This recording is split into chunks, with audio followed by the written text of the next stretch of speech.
नमस्कार दोस्तों, कविता Yadav YouTube channel पर आप सभी का स्वागत है। संपूर्ण हिंदी साहित्य से संबंधित महत्वपूर्ण प्रश्नों को करते हुए हम आगे बढ़ रहे हैं। आज की क्लास में और अन्य इम्पोर्टेंट एमसीक्यू को करने की कोशिश करेंगे, जो कि आपकी परीक्षाओं के लिए काफ़ी मददगार साबित होंगे। किसी भी स्टेट के अंतर्गत होने वाली टीजीटी पीजीटी हिंदी संबंधी परीक्षा हो, या फिर यूजीसी नेट की परीक्षा हो, या कोई अदर परीक्षा हो जिसमें हिंदी साहित्य से संबंधित प्रश्न पूछे जाते हैं, उन सभी परीक्षाओं के लिए ये क्लास काफ़ी मददगार रहेगी, क्योंकि इन्हीं तथ्यों में से, इन्हीं प्रश्नों में से जो है प्रश्नों को पूछा जाता है। अभी हाल ही में होने वाली परीक्षाओं के लिए काफ़ी महत्वपूर्ण क्लास है। हमारे प्रैक्टिस सेट चले हुए हैं, जिसमें हम संपूर्ण हिंदी साहित्य से संबंधित, संपूर्ण हिंदी से संबंधित, जिसमें कि भाषा विज्ञान, काव्य शास्त्र आदि संबंधी प्रश्न भी आपको देखने को मिलेंगे। तो संपूर्ण हिंदी से संबंधित जितने भी महत्वपूर्ण प्रश्न हैं हिंदी साहित्य के साथ साथ और अन्य विधाओं से संबंधित भी, तो सभी प्रश्नों को हम करते हुए आगे बढ़ रहे हैं, जो कि आपकी परीक्षा के लिए काफ़ी मददगार रहेंगे। स्कोर बढ़ाने में आपको काफ़ी मदद मिलेगी इन प्रश्नों के माध्यम से। तो देखते हैं, शुरुआत कर लेते हैं। प्रश्न नंबर 26 प्रैक्टिस सेट हमारा 2 चला हुआ है, जिसमें हम 25 प्रश्नों को कर चुके हैं। 50-50 प्रश्नों का हमारा ये प्रैक्टिस सेट है, जो कि विद सॉल्यूशन के साथ प्रश्नों को हम करते हैं। देखते हैं, जय वर्धमान नामक नाटक के लेखक कौन है। जय वर्धमान नामक जो नाटक है रामकुमार वर्मा का है, उपेंद्र नाथ अस्क जी का है, जयशंकर प्रसाद का है, या सेठ गोविंददास जी का है। तो आंसर है हमारा डॉक्टर रामकुमार वर्मा। डॉक्टर रामकुमार वर्मा जी का ये नाटक है, काफी प्रसिद्ध नाटक है इनका ये। और ये भी आपको ध्यान रखना है, एक रचना है जन्मे जय का नागयज्ञ। जन्मेजय का नागयज्ञ जो रचना है, नाटक है, ये भी नाटक संबंधी रचना है। ये इससे मिलता जुलता ही नाम है, तो जयशंकर प्रसाद जी का है, तो आपको ये ध्यान रखना है। जन्मेजय का नागयज्ञ जयशंकर प्रसाद जी का नाटक है, जिसका प्रकाशन 1936 में हुआ। और जो है जय वर्तमान नाटक जो है रामकुमार वर्मा जी का है, और एक एकांकीकार के रूप में काफी प्रसिद्ध हुए हैं रामकुमार वर्मा जी, जिसकी रचना है बादल की मृत्यु। तो ध्यान रखना है, जन्मेजय का नागयज्ञ नाटक के लेखक रामकुमार वर्मा है। इसका प्रकाशन 1975 में हुआ इस रचना का, तो ध्यान रखना है। और विद्वानों द्वारा बताया गया है कि डॉक्टर रामकुमार वर्मा को हिंदी एकांकी का जन्मदाता माना जाता है। जन्मदाता हिंदी एकांकी का जन्मदाता पूछ लिया जाए किसे माना जाता है, तो डॉक्टर रामकुमार वर्मा का नाम आएगा। लेकिन अगर ये पूछा जाए आपसे प्रथम हिंदी की एकांकी किसे माना गया है, प्रथम को माना गया है एक घूंट, किसकी है, जो कि जयशंकर प्रसाद जी की है।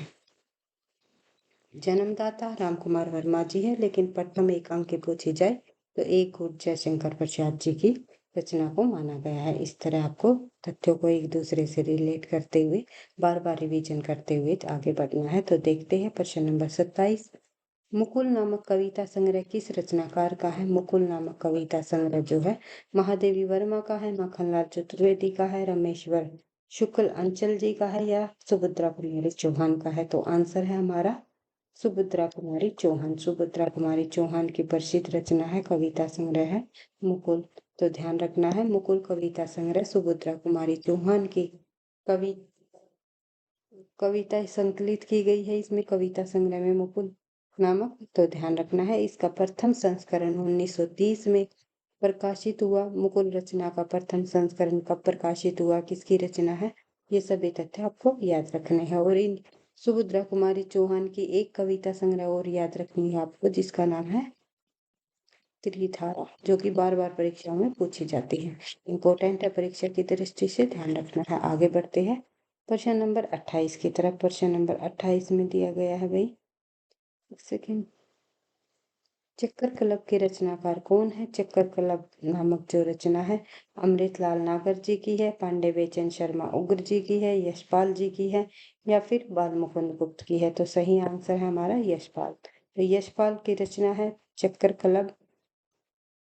यह लोग भारतीय प्रकाशन एक जो इलाहाबाद से 96 में प्रकाशित हुई है ये रचना इनकी, तो ध्यान रखना है। आगे बढ़ते हैं, एक प्रश्न और है नेक्स्ट। चेखव एक इंटरव्यू किसकी रचना है? चेखव एक इंटरव्यू नामक जो रचना है निर्मल वर्मा जी की है, पदम सिंह शर्मा कमलेश की है, राजेंद्र यादव की है या प्रभाकर माछवे की है? तो सही आंसर है इस प्रश्न का राजेंद्र यादव। राजेंद्र यादव की जो रचना है चेखव एक इंटरव्यू, ध्यान रखना है। आगे बढ़ते हैं, चेखव एक इंटरव्यू सुविख्यात कथाकार और हंस पत्रिका के संपादक भी रहे हैं ये।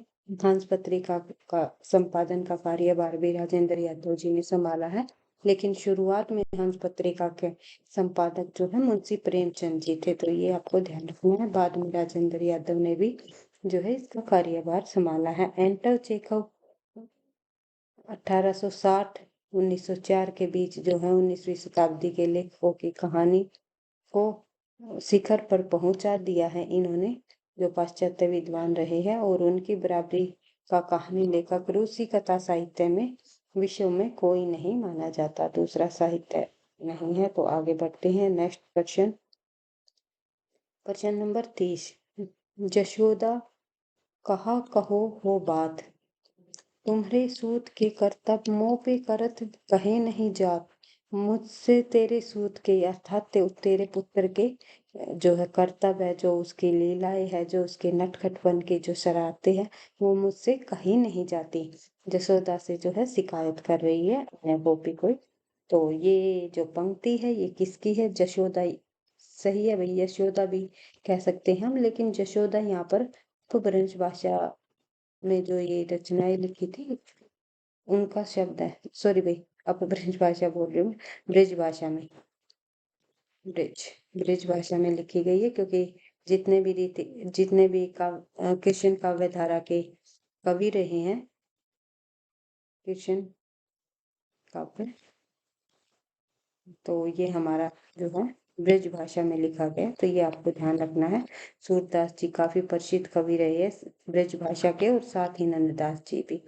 इसके अलावा जितने भी अष्टछाप के कवि रहे हैं, काफी प्रसिद्ध कवि रहे हैं, ब्रज भाषा में उन्होंने रचनाएं लिखी है। तो जशोदा कहा कहो हो बात, तुमरे सूत के करतब मुंह पे कहत नहीं जाती, इस पंक्तियों के रचनाकार हमें बताना है कौन है। तो आंसर क्या होगा इसका? सूरदास होगा, नंददास होगा, या फिर जो है कुमनदास होगा, या चतुर्भुजदास होगा। तो चतुर्भुजदास जो है आंसर हो जाएगा हमारा। और चतुर्भुजदास जी जो है कौन थे? कुमनदास जी के पुत्र थे, तो ध्यान रखना है। पिता पुत्र का संबंध रहा है चतुर्भुज दास और कुंभन दास में। आगे बढ़ते हैं, देखते हैं। इन काव्य पंक्तियों के रचनाकार चतुर्भुज दास है। चतुर्भुज दास कुंभन दास जी के पुत्र थे और विठलनाथ जी के शिष्य थे। अष्टछाप के कवियों में शामिल है। अष्टछाप के कवियों में 8 कवि शामिल है, आपको पता ही है। 4 कवि वल्लभाचार्य जी के शिष्य है, तो 4 कवि विठलनाथ जी के शिष्य है। तो कुंभन दास जी जो है वल्लभाचार्य जी के शिष्य रहे हैं, लेकिन जो है चतुर्भुज दास इनके जो पुत्र है वे इनके शिष्य माने गए हैं विठलनाथ के। आगे बढ़ते हैं, अष्टछाप के कवियों में इनका स्थान है किनका? चतुर्भुज दास और कुंभन दास दोनों का। द्वादश यश एक रचना है, द्वादश यश। एक सेकंड में ये इरेज नहीं हो रहा, पता नहीं क्या।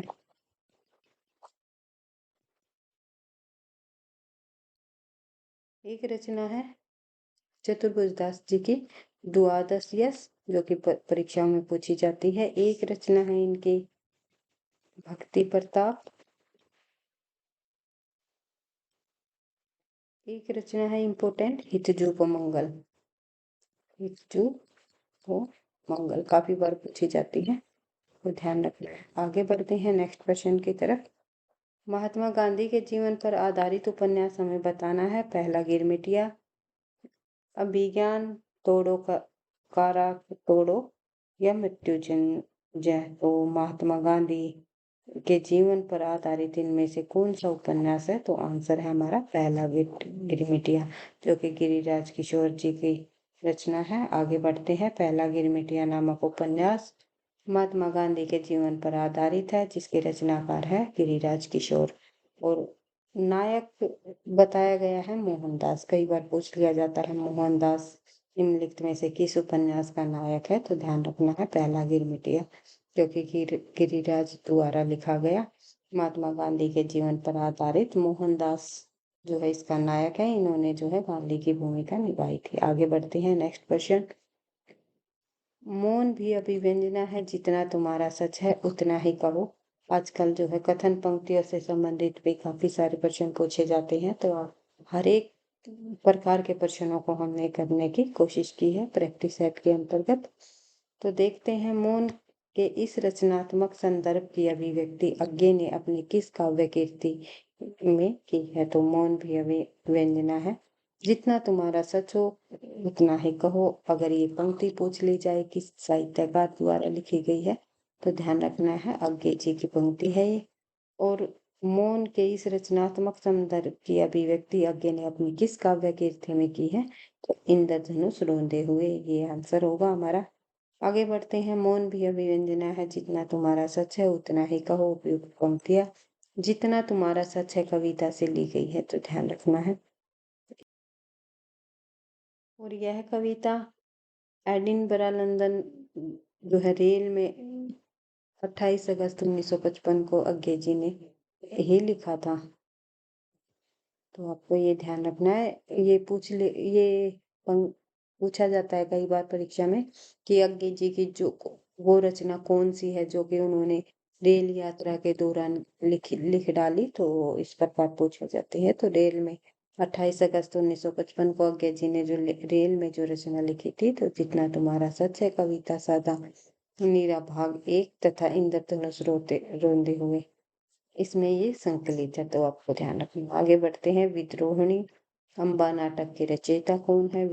विद्रोहिणी नाम अम्बा नामक नाटक के रचयिता सेठ गोविंद दास है, चंद्रगुप्त विद्यालंकार है, गोविंद वल्लभ पंत है, उदय शंकर भट्ट है। तो सही आंसर इस प्रश्न का हो जाएगा विद्रोहिणी अम्बा नामक जो नाटक के रचयिता है वो उदय शंकर भट्ट जी का है, ध्यान रखना है। आगे बढ़ते हैं, इम्पोर्टेंट सभी रचनाओं को हम करेंगे प्रश्न उत्तरों के माध्यम से, और उनसे जुड़े हुए जितने भी महत्वपूर्ण तथ्य हैं उनके भी बार बार रिवीजन करेंगे, क्योंकि आपको पता ही है सफलता का राज है निरंतर अभ्यास। इसी उद्देश्य के साथ जो है हम सफलता पाने के लिए अधिक से अधिक प्रश्नों की प्रैक्टिस करते हुए आगे बढ़ते रहेंगे परीक्षा तक।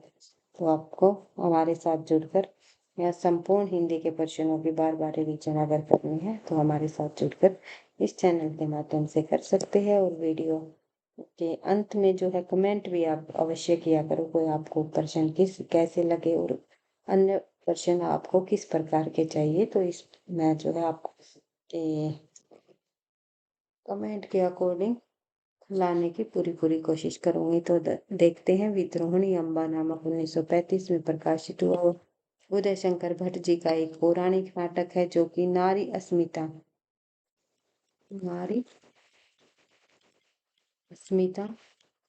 और पुरुष शासित समाज के द्वंद्व से संबंधित मानी जाती है। आगे बढ़ते हैं, उदय शंकर भट्ट जी ने लगभग 2 दर्जन नाटक कृतियों की रचना की है। कितने नाटक लिखे हैं? 2 दर्जन, यानी कि लगभग 24 नाटक इनके द्वारा लिखे गए हैं। इन्हें 3 श्रेणियों में विभाजित किया है, गीति नाट्य, पूर्णांकी नाट्य और एकांकी नाट्य। उदय शंकर भट्ट एकांकीकार भी रहे हैं, काफी एकांकी भी इन्होंने लिखी है, जैसे कि राम कुमार वर्मा, जयशंकर प्रसाद जी द्वारा भी लिखी गई। आगे बढ़ते हैं, विषय वस्तु के आधार पर भट्ट जी के नाटकों को 5 वर्गों यानी पौराणिक, ऐतिहासिक, सामाजिक, राजनीतिक और मनोवैज्ञानिक में निर्धारित किया जाता है। आगे बढ़ते हैं, नेक्स्ट क्वेश्चन हमारा प्रश्न नंबर 34 देख लेते हैं। निम्नलिखित में से किस नाटक का प्रच्छन्न नायक गौतम बुद्ध है? तो गौतम बुद्ध जो है किस नाटक का नायक माना जाता है? अजातशत्रु, विक्रमादित्य, लहरों का राजहंस, जुआ, दशाश्वमेध। तो ये आपको ध्यान रखना है, लहरों का राजहंस नामक नाटक के जो नायक है ये गौतम बुद्ध है, जो कि मोहन राकेश जी का नाटक है। काफी प्रसिद्ध नाटक है मोहन राकेश जी का। और नायिका का नाम पूछा जाए इस नाटक की तो सुंदरी। सुंदरी जो है इसमें नायिका है। तो आगे बढ़ते हैं तो देखते हैं।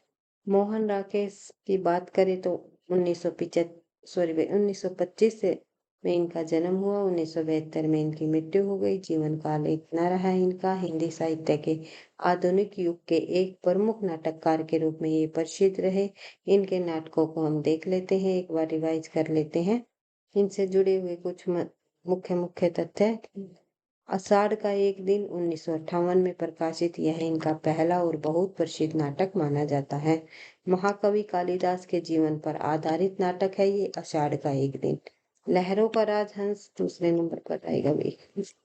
लहरों का राजहंस यह इनका एक विख्यात नाटक में से एक रहा है। आधे अधूरे जो है 1969 ईस्वी में प्रकाशित हुआ। और लहरों का राजहंस भाई ध्यान रखना, आपको लहरों का राजहंस का भी प्रकाशन ध्यान रखना है साथ साथ, क्योंकि आजकल प्रकाशन वर्ष से संबंधित काफी सारे परीक्षण हमें देखने को मिलते हैं अभी हाल फिलहाल होने वाली परीक्षाओं में। तो लहरों का राजहंस का प्रकाशन 1963 में हुआ। और यह नाटक जो है एक संस्कृत के काफी बड़े विद्वान रहे हैं अशोक घोष। उनका एक महाकाव्य है सौंदर्यानंद। उनके उन पर आधारित ये नाटक बनाया गया है। तो उसी को आधार बनाकर लिखा गया जाने वाला ये नाटक है लहरों का राजहंस। तो ध्यान रखना है, आषाढ़ का एक दिन 1958 में प्रकाशित। लहरों का राजहंस 1963, आधे अधूरे 1969। यह एक मध्य वर्गीय परिवार की विसंगतियों और संबंधों की जटिलताओं को उजागर करने वाला एक चर्चित प्रयोगधर्मी नाटक माना जाता है। पैरों तले जमीन नामक नाटक इनका अधूरा नाटक रहा है, जिसे बाद में कमलेश्वर ने पूरा किया। तो कई बार प्रश्न पूछा जाता है कि निम्नलिखित में से किस साहित्यकार का कौन सा जो है कौन सी अधूरी रचना रही है और किसने उसे पूरी की। जैसे कि जयशंकर प्रसाद की अधूरी रचना कौन सी रही है, या फिर जो है शंभू जी द्वारा भी जो पौंचर्य लिखा गया वो भी एक अधूरा काव्य माना गया है, जिसे उसके पुत्र जलहन ने पूरा किया। तो इस प्रकार काफी सारे साहित्यकार ऐसे हुए हैं जिन्होंने रचना, जैसे मुंशी प्रेमचंद जी का मंगलसूत्र ही उपन्यास देख लो। मंगलसूत्र प्रेमचंद जी का मंगलसूत्र उपन्यास जो है मुंशी प्रेमचंद जी द्वारा लिखा गया, लेकिन ये इनका एक अधूरा उपन्यास रह गया था। तो इस प्रकार से काफी जितने कई साहित्यकार ऐसे हुए हैं जिनकी रचनाएं अधूरी रह गई थी, बाद में उनके पुत्र या उनके जो है पुत्री ने उन्हें पूरा किया है, उनके ही बच्चों ने पूरा किया है। आगे बढ़ते हैं, देखते हैं नेक्स्ट क्वेश्चन। और अन्य लेखकों ने भी पूरा किया, ऐसा नहीं है कि केवल बच्चों ने ही पूरा किया है। जैसे कि मोहन राकेश का बाद में कमलेश्वर जी ने पूरा कर दिया। तो आगे बढ़ते हैं प्रश्न नंबर 35 की तरफ।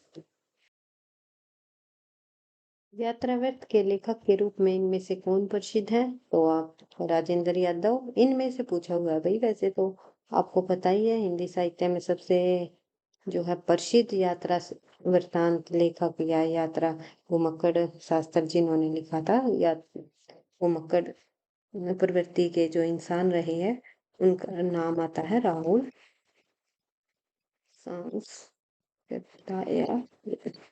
राहुल सांसकटायन जी का नाम आता है, लेकिन आपको ये ध्यान रखना है ये ऑप्शन में नहीं दिया गया है, तो इनमें से पूछा गया है राजेंद्र यादव, उषा प्रियवंदा, नामवर सिंह या फिर अज्ञे। तो अज्ञे जी भी इसी प्रवृत्ति के इंसान रहे हैं, यात्रा वृत्त के प्रसिद्ध लेखक माने जाते हैं अज्ञे जी। आगे बढ़ते हैं, देखते हैं। राहुल सांस्कृत्यायन तो मैंने आपको बता ही दिया, साथ ही अज्ञे जी का नाम आएगा और नागार्जुन का। आधुनिक हिंदी साहित्य का घुमक्कड़ वहत्रीय कहा जाता है। एक बड़े जो है तीन साहित्यकार होने के कारण इनको जो है बहत्रीय मतलब तीन, वह बृहत मतलब बड़ा, बड़े घुमक्कड़ मतलब घूमने वाले, बड़े रूप से जो है जो घुमक्कड़ प्रवृत्ति के साहित्यकार माने गए हैं वे माने गए हैं राहुल सांस्कृत्यायन, अंकित जी और नागार्जुन। आगे बढ़ते हैं, नेक्स्ट क्वेश्चन हम देखते हैं। इनमें से कौन सी रचना राहुल सांस्कृत्यायन द्वारा नहीं लिखी? मेरी लद्दाख यात्रा, रूस में 25 मास, पैरों में पंख बांधकर यात्रा के पन्ने। तो मेरी लद्दाख यात्रा, रूस में 25 मास, यात्रा के पन्ने, ये तीनों रचनाएं राहुल सांस्कृत्यायन जी की है। लेकिन पैरों में पंख बांधकर नामक जो रचना है ये है रामवरक्स बेनीपुरी। नेक्स्ट क्वेश्चन देख लेते हैं इससे संबंधित। पैरों में पंख बांधकर 1952 में प्रकाशित हुई रामवक्स बेनीपुरी जी की यात्रा वृत्तांत है। आगे बढ़ते हैं नेक्स्ट क्वेश्चन। नेक्स्ट क्वेश्चन में हम देखते हैं, कविता करना अत्यंत पुण्य का फल है। इस दुराशा और अनंत उत्कंठा से कवि जीवन व्यतीत करने की इच्छा हुई। यह संवाद ये संवाद पंक्ति है जयशंकर प्रसाद के किस नाटक से ली गई है? कविता करना अत्यंत पुण्य का फल है। इस दुराशा और अनंत उत्कंठा से कवि जीवन कवि जीवन व्यतीत करने की इच्छा हुई। तो आपको बताना है चंद्रगुप्त नाटक से ये पंक्ति ली गई है, या फिर ध्रुव स्वामी, स्कंदगुप्त, राज्यश्री, सभी के सभी नाटक जयशंकर प्रसाद जी के नाटक है। और ये जो पंक्ति है ये स्कंदगुप्त नाटक की है। आगे बढ़ते हैं। जयशंकर प्रसाद के जो नाटक हैं उनको हम रिवाइज कर लेते हैं एक बार, क्योंकि काफी इंपोर्टेंट रचनाएं रही हैं इनकी। तो देखते हैं, सज्जन 1911 में प्रकाशित, कल्याणी, उसके बाद परिणय 1912 जो नागरी पंचायत सभा में प्रकाशित हुआ, प्रायश्चित 1913, करुणालय 1913, राज्यश्री 1915, विशाखा नहीं अभी विशाख है ये, विशाख 1921, अजात शत्रु 1922, कामना 1923 में लिखा गया और प्रकाशित हुआ 1927 में। फिर एक रचना है जन्मेजय का नागयज्ञ, ये मैंने आपको बताई थी, इम्पोर्टेंट नाटक है इनका, 1926 में प्रकाशित। स्कंदगुप्त 1928, काफी इम्पोर्टेंट है। और एक घूट नामक एकांकी है इनकी, ये 1929 में प्रकाशित। चंद्रगुप्त 1931 में प्रकाशित जो है चंद्रगुप्त।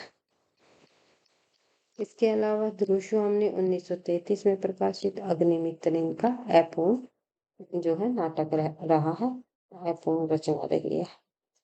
एक रचना है और इनकी जयशंकर प्रसाद की इरावती काव्य है, ये भी इनकी जो है अपूर्ण रचना रही है। और नाटक में पूछा जाए तो अग्निमित्र। आगे बढ़ते हैं नेक्स्ट क्वेश्चन। बालचंद बिजबाई भाषा, छूहू नहीं है भाई ये दूहू है, दूहू नहीं लगन दूजन हासा। तो इन पंक्तियों के रचनाकार पूछे गए हैं, काफी इंपोर्टेंट पंक्ति है, बार बार परीक्षा में आती है। स्वयंभू जी है, नरपति नाल्य, विद्यापति या फिर मधुकर कवि। तो इन बालचंद बिजबाई भाषा, दूहू नहीं लगन दूजन हासा, ये पंक्तियां जो है विद्यापति जी की है, ध्यान रखनी आप। 1352 में जन्म, 1448 में मृत्यु हो गई। जीवन काल ये रहा इनका विद्यापति जी का। मैथिली संस्कृत और भाई अवहट अवहट या फिर आप अपभ्रंश भी अवहट ही रहेगा भाई। अवहट भाषा में इन्होंने रचना की है, मैथिली भाषा में, संस्कृत में और अपभ्रंश, तीनों भाषाओं में ही इन्होंने रचना की है। संगीतकार के रूप में भी काफी प्रसिद्ध लेखक रहे हैं और दरबारी कवि भी रहे हैं ये। उसके बाद यह शिव के भक्त थे, ये आपको ध्यान रखना है। विद्यापति जो है एक शिव के भक्त थे, यानी कि कह सकते हैं हम शेर थे, ना कि वैष्णव। विद्यापति वैष्णव नहीं थे, शिव थे, तो ध्यान रखना है। कई बार इनकी जो राधा कृष्ण की जो संबंधी जो रचना है, राधा कृष्ण लीलाओं का, जिसमें वर्णन किया है, पदावली, जो कि मैथिल भाषा में लिखी है, इस रचना को पढ़ते हुए हम जो है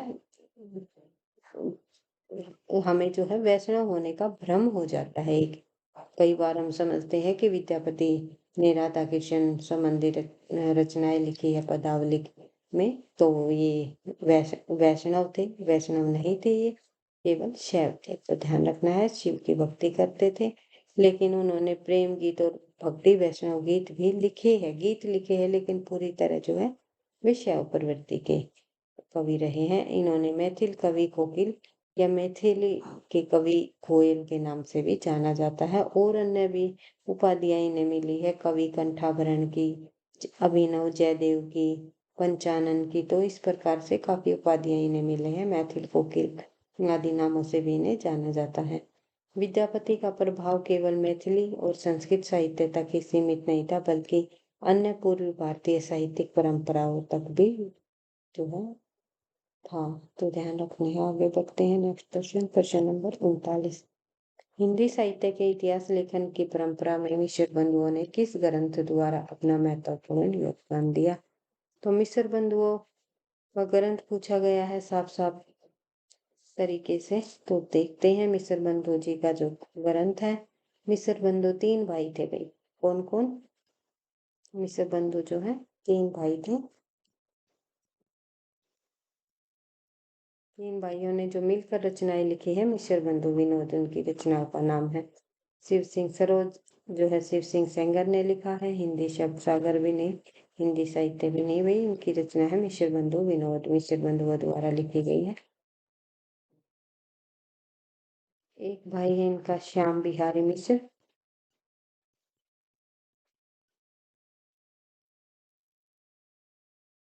सुखदेव बिहारी मिश्र।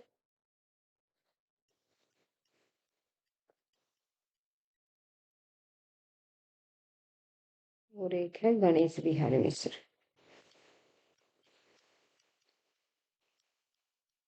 तो इन तीनों भाइयों ने जो है रचनाएं लिखी थी।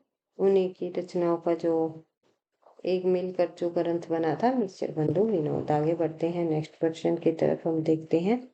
मिश्र बंधु विनोद का जो प्रकाशन वर्ष है वो देख लेते हैं, क्योंकि प्रकाशन वर्ष कई बार परीक्षाओं में पूछा जाता है। प्रथम तीन भाग 1913 में प्रकाशित हुआ, पहला, दूसरा और तीसरा। ये तीनों भाग 1913 में प्रकाशित हुए, और चौथा भाग मिश्र बंधु विनोद का जो चौथा भाग है वो 1934 में प्रकाशित हुआ। कई बार पूछा जाता है प्रथम तीन भाग मिश्र बंधु का पहला भाग कब प्रकाशित हुआ, या तीसरा भाग कब प्रकाशित हुआ, दूसरा भाग कब प्रकाशित हुआ, या फिर चौथा भाग कब प्रकाशित हुआ। तो इस तरह आपको ध्यान रखने हैं। प्रथम तीन भाग 1913 में प्रकाशित हुए, और चौथा जो भाग है 1934 में प्रकाशित हुआ। चार भाग माने गए हैं। 2250 पृष्ठ रहे हैं इस ग्रंथ के। आगे बढ़ते हैं। नेक्स्ट क्वेश्चन हम देख नेक्स्ट पॉइंट हमारा है हिंदी नवरत्न नामक जो मिश्र बंधु विनोद के प्रथम तीन भागों का पूरक माना गया है, और ये जो प्रकाशित हुआ था 1910 में, पहले का ग्रंथ माना गया मिश्र बंधु से विनोद से। आगे बढ़ते हैं। 4591 कवियों का जीवन वृत्त संग्रहित है मिश्र बंधु विनोद के अंतर्गत। लगभग 5000 कवियों का जीवन वृत्तांत इसमें दिया गया है। आचार्य रामचंद्र शुक्ल कवियों के परिचयात्मक विवरण मैंने प्राय मिश्र बंधु विनोद से लिए, अर्थात कहने का मतलब ये है आचार्य रामचंद्र शुक्ल जी की जो पुस्तक है हिंदी साहित्य का इतिहास,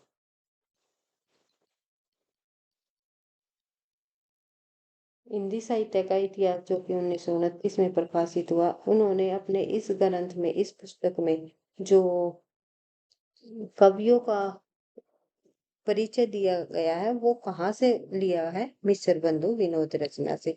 कई बार पूछ लिया जाता है कि इस रचना को आधार बना करके हिंदी साहित्य के इतिहास में रामचंद्र शुक्ल ने कवियों का जीवन परिचय दिया। तो ध्यान रखना है मिश्र बंधु विनोद जो कि मिश्र बंधु द्वारा लिखी गई है।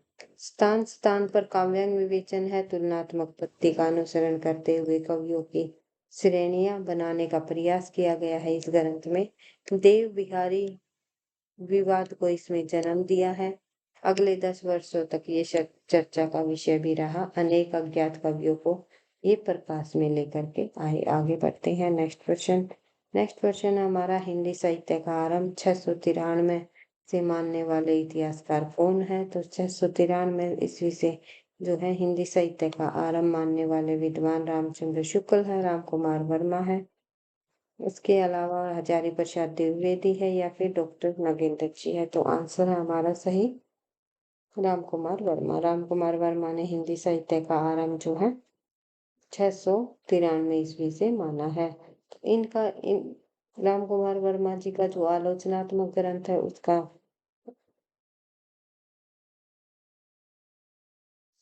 सॉरी भाई, हिंदी साहित्य का इतिहास नामक जो ग्रंथ है राम कुमार वर्मा का, उसका नाम है हिंदी साहित्य का आलोचनात्मक इतिहास, जो कि एक सेकंड, राम कुमार वर्मा जी ने हिंदी साहित्य का आलोचनात्मक इतिहास नाम से हिंदी साहित्य का इतिहास लिखा, जिसका प्रकाशन वर्ष है 1938। 693 से 1693 तक के काल को 7 प्रकरणों में इन्होंने प्रस्तुत किया,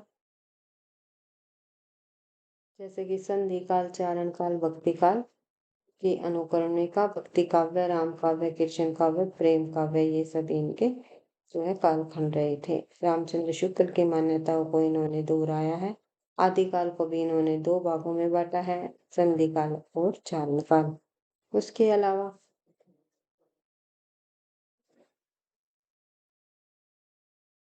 693 से हिंदी साहित्य का आरंभ मानने वाले सॉरी भाई, मानने का जो कारण है, उन्होंने राम कुमार वर्मा ने स्वयंभू जी को ही माना, क्योंकि स्वयंभू को उन्होंने हिंदी का पहला कवि भी स्वीकार किया है। आगे बढ़ते हैं। अलग अलग विद्वानों द्वारा हिंदी का पहला कवि अलग अलग माना है। राम कुमार वर्मा ने किसे माना, सरहप्पा ने किस जो है सरहप्पा को किसने माना, तो ये आपको ध्यान रखना है। आगे बढ़ते हैं। कुछ नाही का नाव धरी वर्मा सब संसार, साथ जोट समझे ना किया कुछ विचार तो ना कुछ किया विचार। तो ये जो पंक्तियां है, ये दोहा किस कवि का है? कबीरदास जी का है, रहीम का है, जयसी का है या फिर दादू दयाल का है? तो ये दोहा जो है दादू दयाल जी का है। आगे बढ़ते हैं, देख लेते हैं दादू दयाल की रचनाओं का संग्रह। सर्वप्रथम तो संत दास और जगन्नाथ दास ने हरड़े वाणी नाम से किया था। तो बाद में दादू दयाल की रचनाओं का जो संग्रह संपादन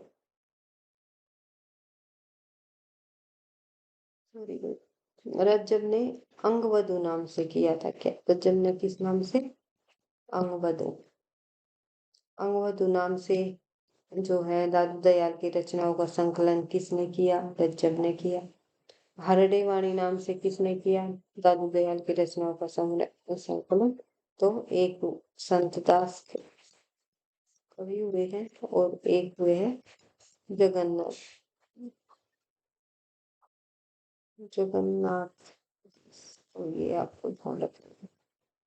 इसके अलावा दादू दयाल हिंदी के भक्ति काल के ज्ञानाश्री शाखा के कवि हुए हैं, ये आपको पता ही है। आगे बढ़ते हैं नेक्स्ट क्वेश्चन की तरफ। कमल दल नयननी की उपमानिनी बिसरत नाही सखी, सो मन ते मंद मंद मुस्कानी। जो ये पंक्तियां हैं, ये नंदास जी की है, मीराबाई की है, रहीम की है या लस्का की? ये पंक्तियां प्रसिद्ध कवि रहीमदास जी की हैं, तो ध्यान रखना है। रहीमदास की रचनाएं भी पूछ ली जाती हैं। इम्पोर्टेंट है रचनाओं में बरवेनाई का भेद और जो है रास पंचदाई काफी इम्पोर्टेंट है। इसके अलावा नगर शोभा भी कई बार पूछ ली जाती है। इसके अलावा राम दोहा रहीम दोहावली तो है ही इनकी रचना। तो रहीम दोहावली, बरवेनाई का भेद, यहाँ को न्याय का भी खोना एक ही रचना हुई। बरवेनाई का भेद, मदनाष्टक भी इनकी रचना है, इम्पोर्टेंट रचना है। रास पंचदाई भी इम्पोर्टेंट है, वही इनकी काफी प्रसिद्ध रचना है। वैसे रास पंचदाई किसी एक लेखक की और है जो इम्पोर्टेंट है रचना भाई। आई थिंक ये शायद यहाँ पर गलत इंक्लूड हो गया। रहीम दास की भी है या नहीं, मुझे थोड़ा डाउट हो रहा है इस पर। तो ये जो इम्पोर्टेंट रचना है रास पंचदाई, जो परीक्षाओं में बार बार पूछी जाती है, वो है नंददास जी की। ये आपको ध्यान रखना है। नंददास कवि हुए हैं, उनकी रचना है रासपंचदाई। नायिका वेद संबंधी रचना है ये इनकी। आगे बढ़ते हैं, देखते हैं। रावे रूप की रीति अनूप, नयो नयो लागत जो जो, निहारिये पंक्ति किसकी है? घनानंद जी की है, आलम जी की है, बोधा की है या ठाकुर की है? तो आपको बताना है। आंसर हमारा घनानंद जी द्वारा ये लिखी गई रीति का काल के अंतर्गत रीति मुक्त काव्य धारा के प्रसिद्ध कवि रहे हैं घनानंद जी। और हिंदी साहित्य में ये प्रेम के पीर के कवि के रूप में भी प्रसिद्ध हुए हैं। प्रेम की पीर, प्रेम की पीर यानी कि प्रेम की पीर के रूप में जो है इनका नाम जाना जाता है। शुरू में इनका जो साहित्य है, इनका साहित्य घनानंद जी का संवेदनात्मक शैल्पिक विशिष्टताओं को धारण करता है। आगे बढ़ते हैं, घनानंद जी की रचनाएं देख लेते हैं। सुजान हित स्खलता वियोग वेली, यमुना यस वृंदावन प्रीति पावस, प्रेम पत्रिका और जो है पदावली आदि इनकी प्रमुख रचनाएं हैं। आगे बढ़ते हैं, नेक्स्ट क्वेश्चन देखते हैं। आचार्य रामचंद्र शुक्ल की ऐतिहासिक दृष्टि हिंदी कविता संबंधी ज्ञान को संकलित करती है, युग की परिस्थितियों को प्रमुखता प्रदान करती है, परंपरा का महत्व प्रतिष्ठित करती है या फिर आर्थिक परिस्थितियों के संदर्भ में साहित्य लिखा गया है? तो आगे तो आंसर है हमारा जो शुक्ल की ऐतिहासिक दृष्टि रही है, युग की परिस्थितियों को प्रमुखता प्रदान करती है। हिंदी साहित्य का आरंभ 993 ईस्वी से माना है इन्होंने। और इतिहासकार, नेक्स्ट क्वेश्चन है हमारा, इतिहासकार इनमें से कौन है? रामचंद्र शुक्ल, राम कुमार वर्मा, हजारी प्रसाद, डॉक्टर नगेंद्र। तो शुक्ल जी है इतिहासकार है। ये भी थोड़ा सा क्वेश्चन में थोड़ा डाउट क्वेश्चन है। आगे बढ़ते हैं तो देखते हैं, नेक्स्ट क्वेश्चन हम देख लेते हैं। चित्र तुरुंग न्याय पर किस आचार्य का सिद्धांत आधारित था? तो चित्र तुरुंग न्याय पर जो है किस आचार्य का सिद्धांत आधारित था? पटनायक का, वामन का, अभिनव गुप्त का या फिर शंकुक का? तो आंसर है हमारा शंकुक। शंकुक का जो सिद्धांत है वो चित्त तुरंग न्याय पर आधारित माना गया है। तो शंकुक ने जो वाद दिया था, अनुमितिवाद का प्रतिपादन इन्होंने किया था। इन्होंने रस और विभावादि के बीच अनुपाम्य अनुमापक का असंबंध माना है और सामाजिक अपनी वासना से नट का रामायण आदि का अनुभव करते उस रस को प्राप्त करता है जिसे स्वयं राम आदि ने प्राप्त किया होगा। तो यानी कि कहने का मतलब ये है, जो शंकुक ने अनुमितिवाद जो इन्होंने चित्त न्याय का प्रतिपादन किया है, उसमें बताया है कि जो नाटक के अंतर्गत जो पात्र जिस भी चीज का रोल करते हैं वो जो है उसका अनुभव करते हैं। अनुमान एक तरह से जो है स्वयं को ही वो जो है मान बैठ, जैसे राम जो है राम ने जब नाटक में राम किसी भी जो है बंदे ने राम का रोल किया होगा तो वो अपने आप को राम ही समझने लग गया और फिर उसका अनुभव करने लग गया, अनुमान लगाने लग गया। तो आगे बढ़ते हैं। काव्य में रस निष्पत्ति के 3 व्यापार माने गए हैं, अभिधा, भावुकत्व और भोजत्व। उन्होंने भावुकत्व व्यापार को नीच मोह संकटता निवारण भी कहा है। साधारणीकरण को रसवाद से पहले की प्रक्रिया माना है इन्होंने। नेक्स्ट क्वेश्चन हमारा, भट्टिनी किस उपन्यास की नायिका है? तो आपको पता है बाल कृष्ण बाणभट्ट की आत्मकथा, जो कि हजारी प्रसाद द्विवेदी जी द्वारा लिखी गई ये रचना है। तो ध्यान रखना है। आगे बढ़ते हैं। 3 प्रमुख पात्र बाणभट्ट, भट्टिनी और निपुणिका।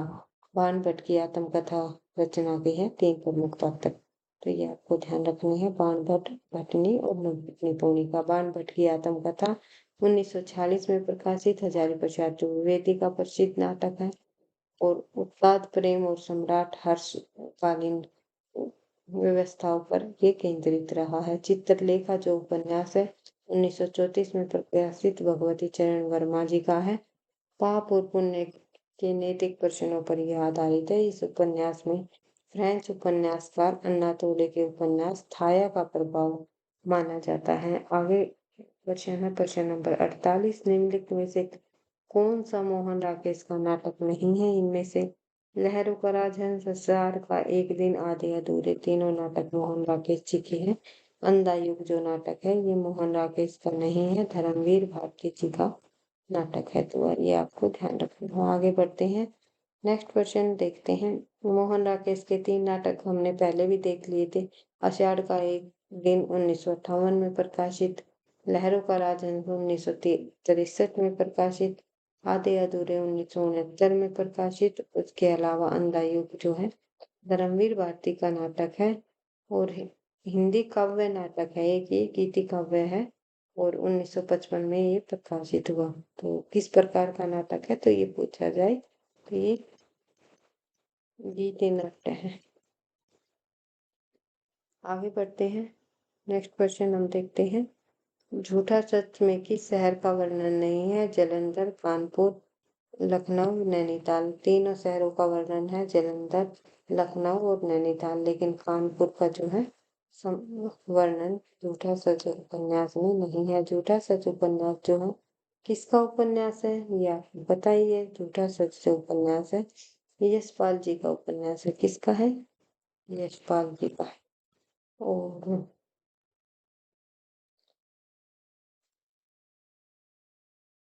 यशपाल जी की अन्य रचनाएं हम देख लेते हैं। दादा कामरेड, देशद्रोही, दिव्या, पार्टी कामरेड, मनुष्य के रूप, अमिता और जो है 12 घंटे, अप्सरा का शाप, क्यों फंसे, मेरी तेरी उसकी बात। तो काफी इम्पोर्टेंट है, सबसे इम्पोर्टेंट यही है, मेरी तेरी उसकी बात, जो कि बार बार परीक्षाओं में पूछी जाती है। आज का हमारा अंतिम प्रश्न, हिंदी में 12 मासा का सर्वप्रथम वर्णन किस रचना में मिलता है? हमीर रासों में, परमार रासों में, बिसल देव रासों में या फिर घुमान रासों में? सबसे पहले 12 मासा का सर्वप्रथम वर्णनों में मिलता है रचना बिसल देव रासों में, जो कि एक श्रृंगार परक रचना मानी गई है। बिसल देव रासों के रचनाकार नरपति नाल्य है। यह एक वीर गीत रहा है जो 12वीं शताब्दी में लिखा गया। हिंदी काव्य में 12 मासा वर्णन बिसल देव में सबसे पहले हमें देखने को मिलता है। बिसल देव रासों में जो है काव्य के अर्थ में रासायन शब्द बार बार आने के कारण जो है रामचंद्र शुक्ल ने रासो शब्द की उत्पत्ति रासायन से मानी। तो ये आपको ध्यान रखना है। रामचंद्र शुक्ल ने जो है रासो की उत्पत्ति इस शब्द से मानी। तो ये ध्यान रखना है, रासायन शब्द से मानी। क्यों मानी? क्योंकि विसल देव जो रचना है रचना उसमें रासायन शब्द का बार बार प्रयोग हुआ है। यह एक विरह परक संदेश काव्य है। रासो होते हुए भी यह प्रधानतः श्रृंगार काव्य है। श्रृंगारी काव्य।